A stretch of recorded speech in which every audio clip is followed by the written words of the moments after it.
পাশে বসে বসে আমার মেয়ে বলছে, মা আজকে না খুব ডিমের চপ খেতে ইচ্ছে হচ্ছে। তা আমি বললাম, হ্যাঁ রে আজকে তো শনিবার, ডিম খাবি কিভাবে? ওহো হ্যাঁ মা আজকে তো শনিবার। তো আমি বললাম, যা কটা আলু সেদ্ধ করতে বসিয়ে দিয়ে তো। কিছুক্ষণ পর উঠে রান্নাঘরে আসলাম, দেখলাম আলুগুলো সেদ্ধ হয়ে গেছে। আলুগুলো দেখে বললাম, কি রে আর আলু ছিল না? এইমাত্র দুটো আলু দিয়েছিস?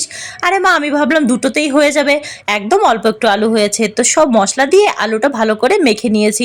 তারপর ফ্রিজে পনির পড়েছিল, পনিরটা বের করে নিয়েছি, ওখান থেকে অর্ধেকটা পনির নিয়ে নিয়েছি, আর নিয়েছি একটুখানি চিজ কিউব। পরে পনির আর চিজ একই মাপের করে কেটে নিয়েছি, পনির মাঝখান দিয়ে এরকম কেটে চিজ কিউবগুলো ভেতরে দিয়ে দিয়েছি।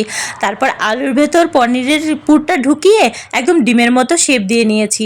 পরে একটা বেসনের ব্যাটার গুলিয়ে ওর মধ্যে ডিপ করে করে গ্যাসটা একদম সিম করে ভেজে নিয়েছি মুচমুচে করে।